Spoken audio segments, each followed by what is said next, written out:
A cualquier mexicano se nos enchina la piel cuando dicen Tenochtitlan, aquella mítica ciudad rodeada de misticismo, gloria y realidades. Ha dado de qué hablar durante los últimos 500 años desde su caída. Esa ciudad que se decía de plata solo por verse totalmente blanca a lo lejos. Esa ciudad que guardaba el imperio más poderoso en Mesoamérica a la llegada de los españoles.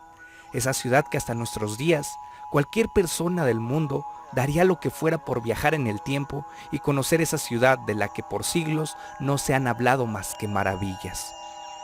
Hey gente, sean bienvenidos al Mictlán, el espacio donde hablamos a todo lo relacionado a historia, costumbres y tradiciones de nuestro bello país. Mi nombre es Leo Salazar y antes de comenzar quiero invitarte a suscribirte si aún no lo has hecho y activar la campanita de notificaciones para que no te pierdas ninguno de nuestros videos. Y si este paisaje es hermoso, no quiero imaginarme cómo era la gran Tenochtitlan, pero ¿quieres saberlo? Quédate que aquí te lo contamos. Y sin nada más que agregar, comenzamos. Número 1. Origen y fundación.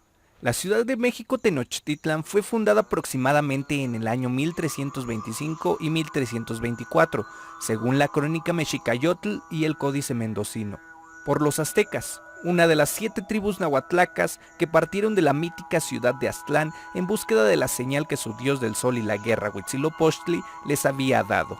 Pero la cosa no termina ahí, pues ha surgido una nueva hipótesis histórica donde se afirma que la señal de Huitzilopochtli fue una reescritura de la historia azteca. Y bueno, explicaremos más a fondo esta información. Los aztecas fueron una de las últimas tribus en llegar al Valle de Anáhuac, por lo que toda la región del lago de Texcoco estaba ya ocupada por las demás tribus, que también habían partido de Aztlán. Entre ellas estaban los tepanecas y los chalcas. Es así que los aztecas no pudieron establecerse de la mejor manera en el lago de Texcoco, sino que fueron enviados hacia Atizapán por las demás sociedades del Valle de México. No los querían cerca. Estos pensaron que enviándolos a Atizapán, el lugar donde había muchas víboras, estos iban a morir de las picaduras a causa de estos animalitos. Sin embargo, no fue así, pues los antiguos aztecas devoraron todas las serpientes y regresaron de nuevo al lago de Texcoco.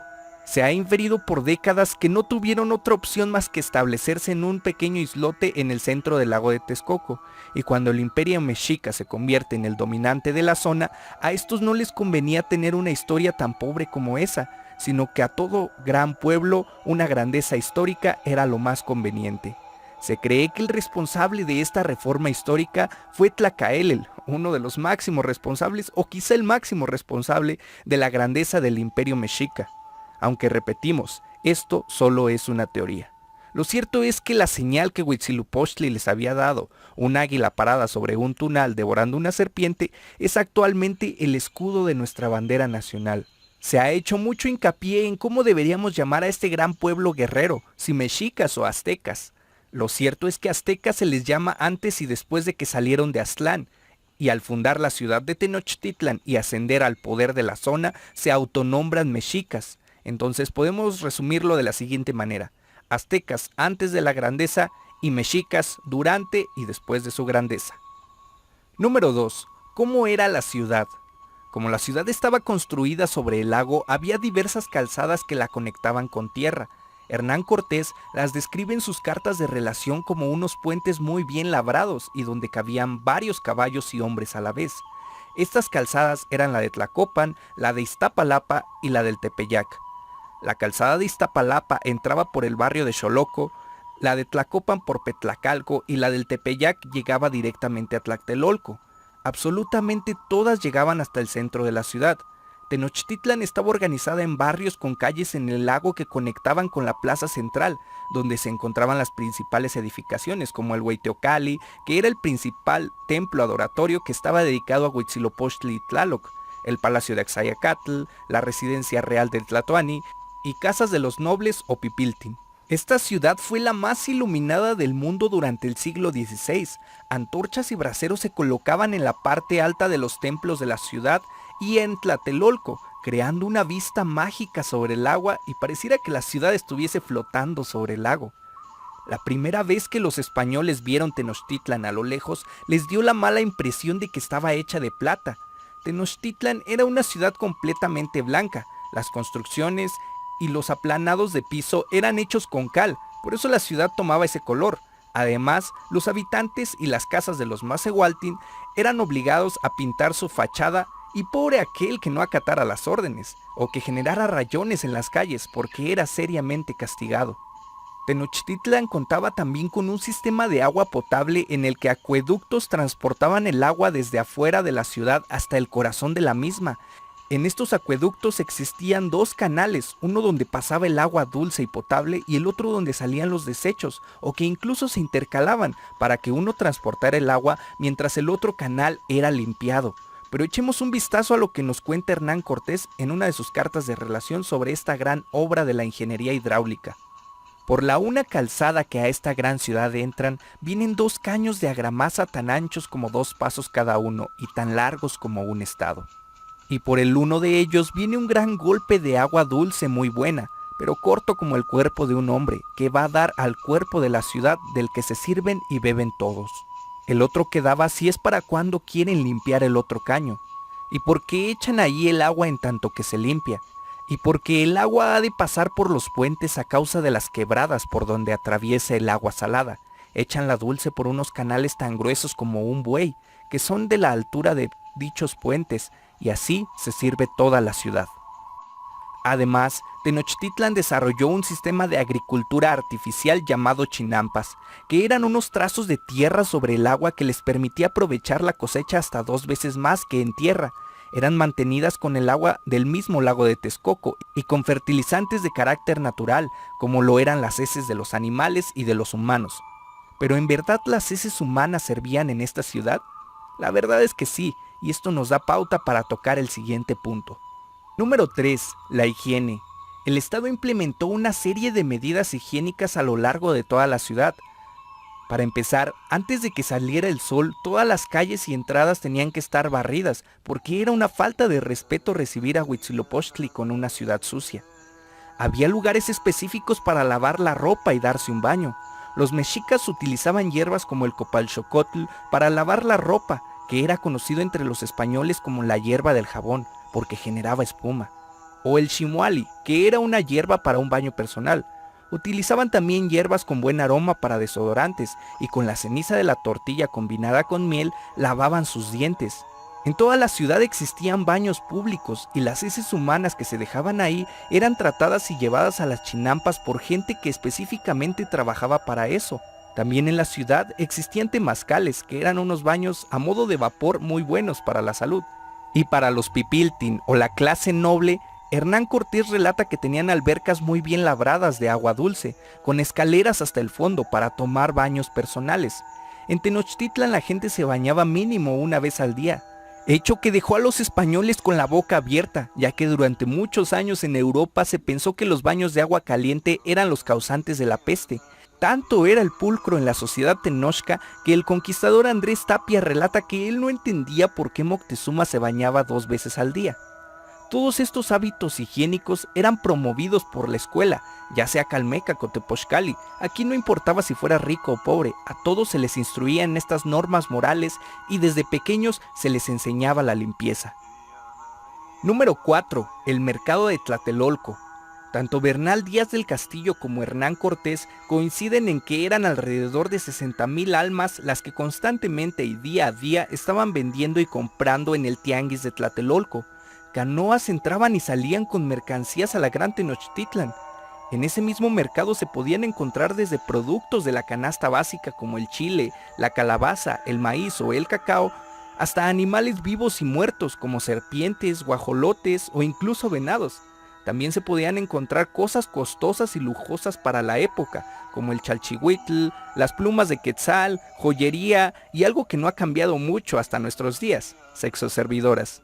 Es así que el gran mercado de Tlatelolco no solo albergaba a comerciantes y consumidores de Tenochtitlan, sino de toda la región del Valle de Anáhuac. Número 5. Organización social. La sociedad mexica era vista desde un punto de vista de dualismo espiritual, donde hombres y mujeres unen fuerzas para establecer la gran fuerza de un pueblo, y donde también existían las clases sociales. En la cúspide de la pirámide social se encontraba el Tlatoani, o gran orador, que se creía era descendiente de los mismísimos dioses mexicas, y era el encargado de tomar las más importantes decisiones que tuvieran que ver con el rumbo de su pueblo. Después del tlatoani se encontraban los sacerdotes y el tzihuacoatl. Este último era el consejero supremo de los tlatoanis, y entre los sacerdotes estaba la clase pipiltin, que era una dinastía de familias que se alternaban el poder o se lo heredaban. Dentro de esta misma clase existían los poetas, escultores, artistas y alguno que otro guerrero. En consecuencia, la siguiente clase eran los guerreros, que también se dividían en categorías según los esclavos que capturaran en las guerras. El más alto rango era el de los cabezas rapadas, después los guerreros águila, los guerreros jaguar, y algunos de los rangos menores podían ser los guerreros papalotl o guerreros mariposa. La siguiente clase eran los pochtecas o comerciantes, que tenían acceso a construir una buena fortuna y una buena posición dentro de la sociedad. Sin embargo, ellos no podían ejercer cargos públicos, cosa que les molestaba y constantemente planeaban golpes de estado. Por debajo de los pochtecas está la clase macehualtin o la clase común del pueblo, en la que se encuentran agricultores, criadores, artesanos y dedicados a oficios. También se encontraban los tamemes o cargadores, las amas de casa y las prostitutas. Y al final de la pirámide social se encontraban los esclavos. A la sociedad mexica de nada le servía un individuo que no generara un rol dentro de las actividades sociales. Hombres y mujeres tenían distintos roles. Por ejemplo, los hombres podían ocupar cargos públicos como gobernantes, sacerdotes, comerciantes, agricultores, artesanos, escultores, poetas y servidores públicos. Por su parte, las mujeres ocupaban cargos como ser amas de casa, ser las encargadas de atizar el fuego eterno, prostitutas, poetas y dar clases en el Calmecac o Tepochcali. Y aquí les va un dato curioso de las bebitas de la clase macehualtin. Pues al nacer, su ombligo era enterrado debajo del fogón, como símbolo de atadura a su hogar. También las mujeres de la clase pipiltin podían ser poetas o tener acceso a los privilegios que otras mujeres de la época no tenían. Sin embargo, esto no las excluía de tareas y labores comunes de la mujer en ese tiempo. Tales eran como la cocina, el bordado o la limpieza. Número 6. Aliados y enemigos. Tenochtitlan era la potencia de la zona en Mesoamérica a la llegada de los españoles, pero ellos solos no pudieron llegar a tal grandeza sin sus alianzas. Las amistades que tenía la gran Tenochtitlan eran con pueblos como Texcoco, Tacubaya, que entre estos tres se generaba la famosa Triple Alianza. También entablaron relaciones con Cholula, que era otra gran ciudad en Mesoamérica en ese tiempo, y que al aliarse con los mexicas era un principal punto estratégico para derribar las defensas aliadas con las que se enfrentaba Cortés. Entre sus enemigos estaba casi toda Mesoamérica, totonacas, matlacincas, mazahuas, otomíes, pero principalmente dos poderosos señoríos que nunca pudieron someter como sí lo hicieron con estos pueblos ya mencionados. El primero de ellos era Tlaxcala, que se encontraba justo en lo que hoy es la parte centro del país, rodeado de frontera mexica, y con los que constantemente se tenían enfrentamientos en las llamadas guerras floridas. Estas guerras servían como un modo de tregua para no someterse los unos a los otros. Pero eso no les quitaba el profundo odio que se tenían mexicas y tlaxcaltecas. El segundo señorío que los mexicas nunca pudieron someter fue el Purépecha, ubicado en el occidente, y que en varias ocasiones Axayacatl intentó someter, pero como comúnmente decimos hoy, le salió el tiro por la culata, ya que los purépechas les dieron una paliza en varias ocasiones a los mexicas, regresando decepcionados de su fallida expansión militar. Incluso Tlacaelel y Axayacatl intentaron silenciar estos hechos, ya que si todos los demás pueblos sometidos sabían que habían perdido contra los purépechas, era un gran motivo de rebelión, y eso no les convenía. Número 7. La grandeza de Tenochtitlan. Es bien sabido que todos los cronistas y conquistadores, ya sea Bernal Díaz del Castillo, Gomora o el propio Hernán Cortés, describen a Tenochtitlan como una gran ciudad maravillosa para su época, y que Cortés compara en su tamaño a Granada y en su belleza a Venecia. Pero no señor, Tenochtitlan no se quedaba en comparaciones. ¿Te imaginas ver una ciudad con cientos de miles de habitantes construida sobre un lago, del que sobresalían edificios piramidales con 142 escalones, donde había palacios por todos lados? Era una ciudad tremendamente limpia, con agua potable, que ni en Europa se contaba con eso, y bebían del agua contaminada. No, señor, no se puede describir la grandeza de Tenochtitlan, sin duda una gran urbe para su época. Pero cuéntanos, ¿qué piensas acerca de la grandeza de Tenochtitlan? ¿Qué darías por ir al pasado y conocer esta mítica ciudad que siempre nos han narrado como maravillosa y espectacularmente bella visualmente? Házmelo saber en los comentarios, nos interesa saber mucho tu opinión. Mi nombre es Leo Salazar, estuviste en el Mictlán, el lugar hasta donde los muertos quieren seguir aprendiendo de nuestras raíces. Esas raíces que hasta el día de hoy dicen la palabra Tenochtitlan y se nos enchina la piel. Nos vemos en una próxima edición. Chao, chao.